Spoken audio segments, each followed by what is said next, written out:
while pulling into the parking lot of a Denny's restaurant in Sheldon, Texas, late one night in May of 2017. Terry Thompson noticed a man urinating outside and became enraged. He confronted the man, 24-year-old John Hernandez, and a fight broke out between the two while Thompson's 3 kids watched from nearby. It's unclear who threw the first punch, but the men were still going at it when Terry's wife, off-duty Harris County Deputy Shauna Thompson, arrived at the restaurant.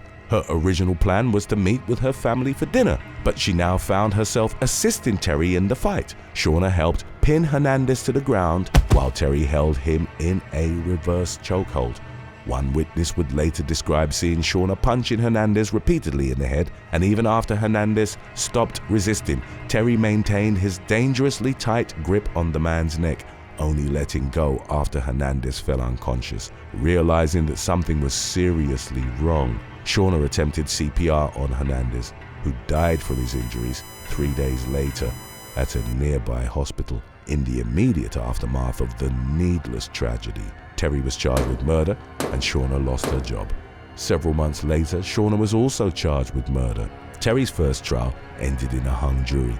He was found guilty at his second trial in 2018 and was sentenced to 25 years in prison. The charges against Shauna, who now goes by the last name Sheffield, were dropped due to a lack of evidence.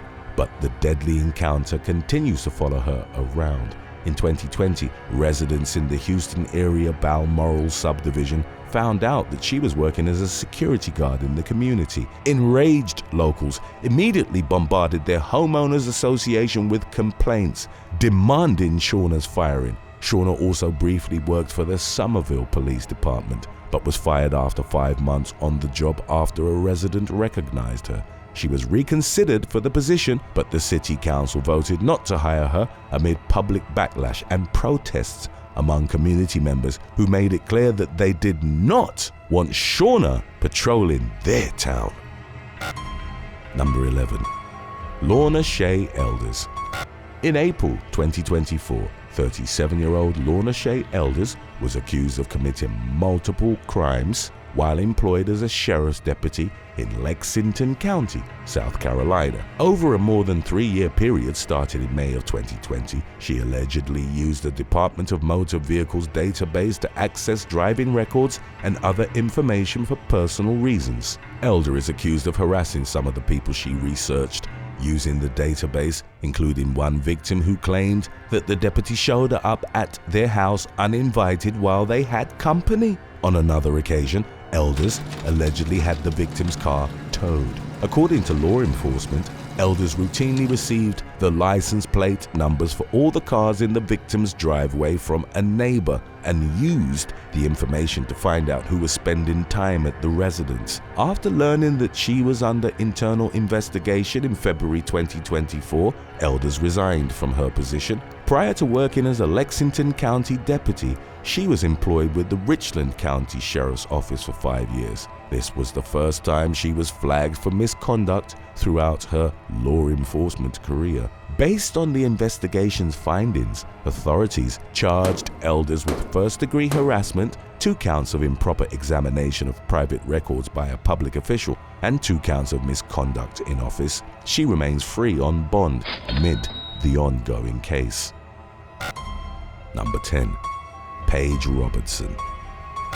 In May of 2019, a Larimer County, Colorado sheriff's deputy was accused of driving while intoxicated in the town of Fort Collins, landing her at the center of 2 separate investigations. 26-year-old Paige Robertson was taken into custody shortly before 2:30 in the morning on suspicion of driving while under the influence of alcohol or drugs and driving with a blood alcohol concentration of 0.08 or higher. Following her arrest by the Fort Collins Police Department, the Larimer County Sheriff's Office launched an internal investigation into the allegations against her. Larimer County Sheriff Justin Smith told the Coloradoan that he was highly disappointed by the incident, but he allowed Robertson to continue working as the investigations were carried out. As the agency's coordinator for Americans with Disabilities Act ADA compliance, she held an administrative role within the department. Smith said it didn't make sense to put her on paid leave and expressed his commitment to due process before imposing discipline. Robertson ultimately pleaded guilty to driving under the influence and was sentenced to 10 days in jail, followed by a year of probation. She was also fined nearly $2,000 in order to perform community service. It's unclear whether she remains employed with the sheriff's office. Number 9. Jasmine Ramos. 22-year-old Deputy Jasmine Ramos was working at the Bexar County Jail in Texas in May of 2021 when someone in a nearby group of inmates catcalled her. Another deputy, 34-year-old Frank Ramos, allegedly threatened the inmates and demanded to know who had catcalled his co-worker. When a 45-year-old man admitted to the act, Frank could be seen waving to the other inmates, who ushered the man into the bathroom and assaulted him. Thankfully, the victim avoided serious injury. Speaking with News 4 San Antonio, Bexar County Sheriff Javier Salazar described the incident as very orchestrated and natural, almost like it's something they've rehearsed or done other times. Although Frank Ramos was accused of ordering the attack, Jasmine Ramos was the first to lose her job for knowing the assault was going to happen and doing nothing to stop it. In the meantime, Frank was placed on administrative leave as an internal investigation was carried out. He was eventually charged with assault and official oppression while the sheriff began the formal process to fire him. Salazar's decision to fire the deputies came amid his efforts to improve the agency's tarnished reputation and restore public trust. He fired more than 100 deputies after taking office in 2016 due to allegations of inmate assault and domestic violence, and more recent cases like this serve as a reminder of his continued no-nonsense approach to employee conduct. Number 8. Ashley Richardson. In December 2022, authorities in Palm Beach County, Florida, arrested 39-year-old Broward County Deputy Ashley Richardson following a string of domestic violence incidents involving her husband. The problems began 2 months earlier, in late October, when Richardson became the subject of a risk protection order and lost access to her firearms. Just 5 days later, law enforcement returned to her house in response to a domestic violence call. Ashley reportedly accused her husband, 37-year-old Curtis Richardson, of taking her car keys and refusing to return them. Curtis admitted to taking Ashley's keys, but claimed that she had hit him repeatedly during the disagreement. No arrests were made due to a lack of evidence. At the time, Ashley was already the subject of an ongoing internal investigation by her employer, which turned up cell phone footage that appeared to show physical violence between the Richardsons. According to authorities, Ashley could be seen striking Curtis multiple times and threatening to break his face while he told her to stop. Investigators also claim to have found photos of Curtis with various injuries because the abuse appears to have taken place in neighboring Palm Beach County. The Broward Sheriff's Office notified the Palm Beach Sheriff's Office of their findings about a week later, and roughly a month after the first domestic incident, Curtis Richardson reported several threatening text messages from his wife to the Palm Beach Sheriff's Office. The messages contained several death threats, including a statement about resorting to corruption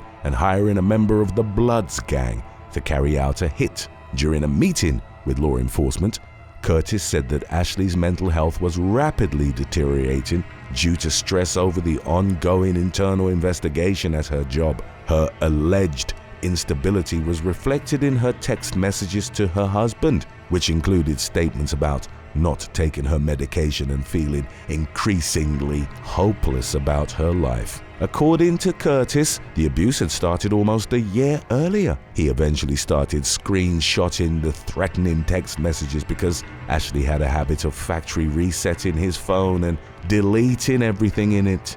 In addition to what could be seen in the video that was discovered during the investigation, Curtis claimed that Ashley had held a gun to his head and struck him with the weapon. He made it clear that he was afraid his wife would make good on her threats. The culmination of disturbing events led to Ashley's arrest on suspicion of misdemeanor domestic battery and one felony count of making a threat to kill. She was suspended from her job without pay and held in lieu of a $15,000 bond. The outcome of the case was never reported. Number 7. Mariah Lovato. In January of 2019, the Jefferson County Sheriff's Office in Colorado announced the arrest of 29-year-old Deputy Mariah Lovato on suspicion of having an inappropriate relationship with an inmate. Lovato was charged with multiple felonies and misdemeanors, including introducing contraband and official misconduct. Authorities initially disclosed few details about the specific allegations against Lovato. Court documents later revealed that the deputy had started an illicit relationship with 34-year-old gang member Justice Espinoza while working in the Jefferson County Jail's Gang Intelligence Unit. Sparks first flew between the pair when Lovato asked Espinoza for advice on de-escalating conflicts between female gang members. She would later claim that at first she resisted Espinoza's sweet talking and other advances, but she wasn't getting that kind of attention at home, and the initially awkward situation eventually began to feel normal to Lovato. After being tipped off to the relationship, investigators discovered evidence that Lovato had obtained a burner phone so Espinoza could call her from jail without raising suspicions about who he was talking to. Over a 5-week period started in November 2018, the two allegedly engaged in nearly 200 phone calls, amounting to more than 2,000 minutes of conversation. They discussed in explicit detail the things they planned to do with one another following Espinoza's release from jail. Lovato and Espinoza also had more serious discussions about their future, with Lovato mentioning that she was risking a lot to be with the inmate and that there was no going back. When questioned by investigators, both parties admitted to kissing and touching, but denied going any further due to Lovato's fear of getting caught by her co-workers. Lovato also admitted to delivering contraband to the jail, but insisted she didn't know what the package contained because she was too scared to examine its contents and was told not to open it. She made it clear that she was a willing participant in the relationship rather than a victim of coercion, but she also said that she was a little worried about the possibility of Espinoza going after her family. In a disturbing twist, Espinoza told investigators that Lovato wore purple sneakers and painted her nails purple to show her loyalty toward his gang.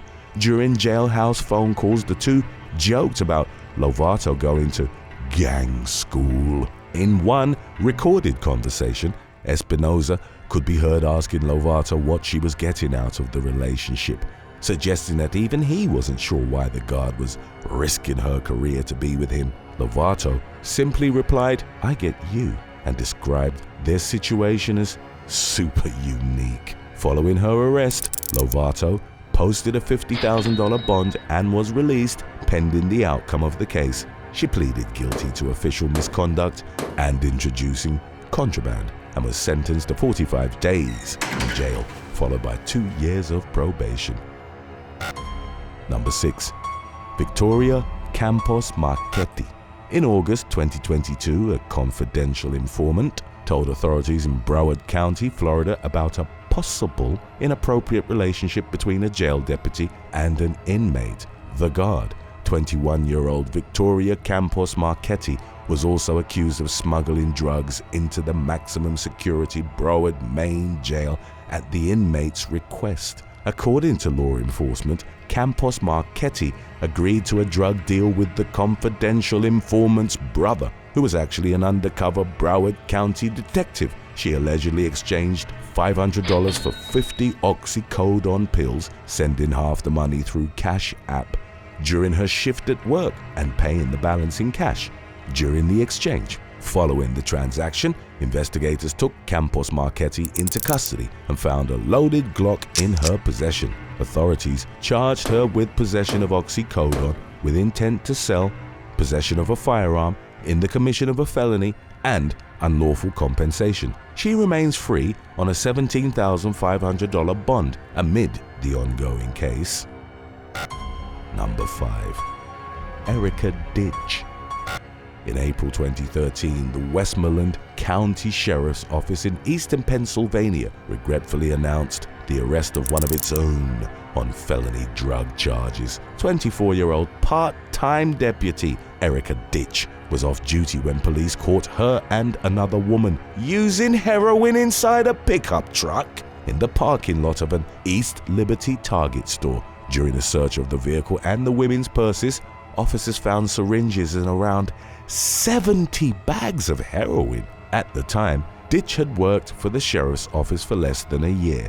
She was still in training when she was charged with multiple crimes stemming from the bust, including 1 count of felony possession with intent to deliver. Ditch was released from custody pending the outcome of her case and resigned from her position within the sheriff's office 2 months later. Speaking with Channel 11's Dave Bondi shortly after the arrest, then Sheriff Jonathan Held said Ditch came from a good family and that working for the sheriff's office was like a dream job for her, reflecting the far-reaching effects of the opiate crisis that was plaguing much of America at the time. Held also told reporters that Ditch did a good job during her time with the agency and that he would have never expected something like this to happen. He was shocked and disappointed, describing the incident as a black eye on the Westmoreland Sheriff's Office, but he wished the former deputy well with her recovery.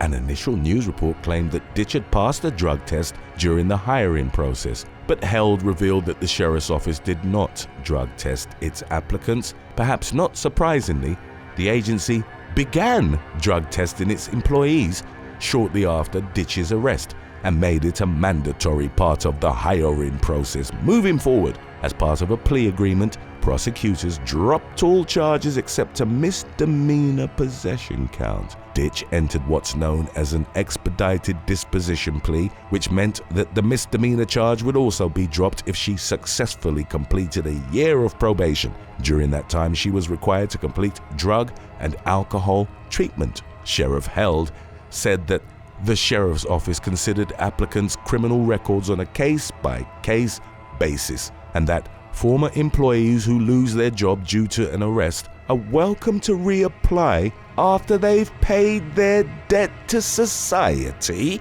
It's unclear whether Ditch took up on the invitation. Number 4. Akira Jones. In December 2023, the Shelby County Sheriff's Office in Tennessee received a complaint accusing 20-year-old correctional deputy Akira Jones of having an inappropriate relationship with an inmate. Jones was placed on leave in January 2024 while authorities investigated, and she was charged with a felony for her alleged misconduct the following month. She was also fired from her job after having worked at the jail for less than a year. The former guard is out on bond while awaiting the outcome of her case. If convicted as charged, she could face 1 to 6 years in prison and a $3,000 fine. Number 3. Sarah Massa.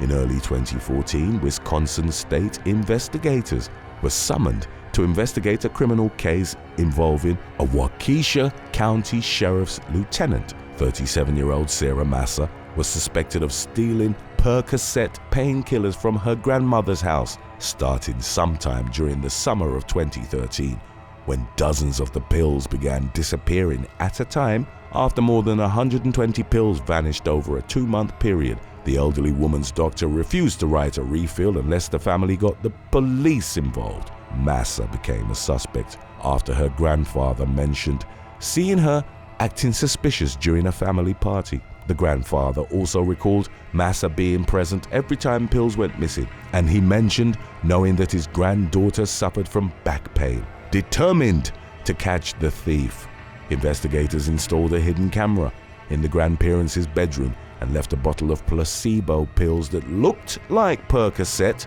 on a nightstand. Sure enough, the hidden camera captured footage of someone in a police uniform entering the room and stealing some of the pills. According to a criminal complaint, the grandparents identified the person in the video as Massa. During questioning, Massa initially tried pinning the thefts on her aunt. She admitted to taking pills out of the bottle on the nightstand, but claimed she did so in an effort to identify them because she suspected her aunt of replacing the Percocet with fakes. Massa superiors gave her a choice between quitting her job and collecting her retirement or getting fired and walking away empty-handed.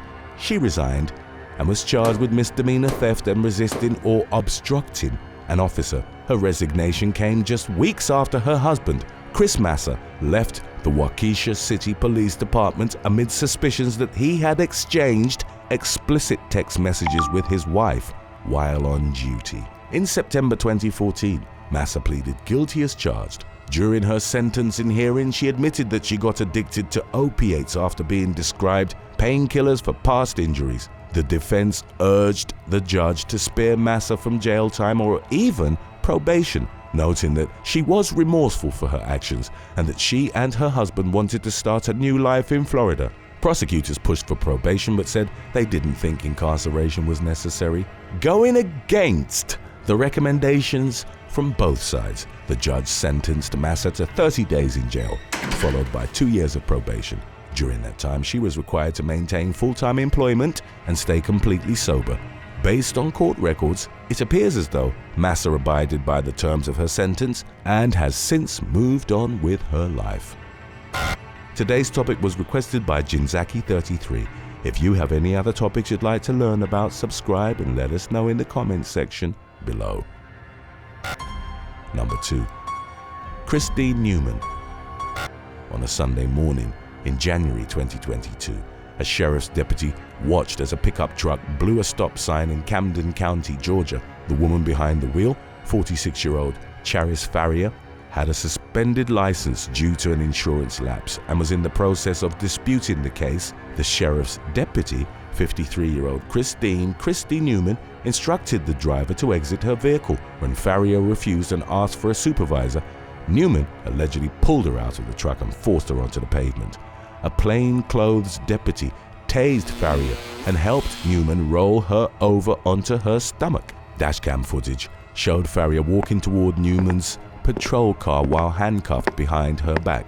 Newman could be seen slapping Farrier twice, then bending her over, grabbing her by the hair and slamming her head against the bumper of her cruiser. Farrier spent 2 days in jail and was left traumatized, terrified of police officers and afraid to drive anywhere alone. Upon learning about the incident, Newman's superior suspended her for 2 days, put her on work probation for 6 months, and ordered her to undergo use of force training. Her disciplinary documents concede that Farrier was not posing any threats to justify Newman's behavior. Just weeks later, in early March, Newman was named Deputy of the Month and praised in a celebratory Facebook post. Finally, during the fall of 2022, the district attorney and the Georgia Bureau of Investigation launched an investigation into the case. Based on the findings, authorities fired Newman from her job and charged her with aggravated assault, simple battery, making a false statement, and 3 counts of violation of oath as a public officer. She posted a $10,000 bond and remains free pending the outcome of her case. In 2023, Farrier announced her plans to file a federal lawsuit against Newman for excessive force. She hired renowned civil rights attorney Harry Daniels, marking the 5th lawsuit against the Camden County Sheriff's Office that he's been involved in. In his own words, Daniels described the agency as not a couple of bad apples, this is a bad apple tree. Number 1. Shelby Elise Coniglio. During the pre-dawn hours one morning in May of 2022, police in St. Petersburg, Florida pulled over an off-county Pinellas County deputy. 26-year-old Shelby Elise Coniglio allegedly displayed signs of possible intoxication, including slurred speech and bloodshot eyes. Officers also noted that she was unsteady on her feet and smelled of alcohol. Coniglio allegedly performed poorly on field sobriety tests and had a blood alcohol content of 0.2, which is 2.5 times the legal limit for driving in Florida. She was charged with driving under the influence with a BAC over 0.15 and was released from custody later that day. In accordance with the agency's policies, Coniglio was immediately fired following her arrest. Records revealed that she had worked as a deputy in the Patrol Operations Bureau for less than 4 years before losing her job. While the outcome of her DUI case is unclear, Coniglio appears to currently be working for a company called Big Claw Management. She's also active on TikTok, Twitch, and other social media platforms, suggesting that she may be trying to establish herself as a career influencer. Thanks for watching. If you were imprisoned for 10 years, would you rather have access to unlimited conjugal visits or have 2 years taken off your sentence? Let us know in the comments section below.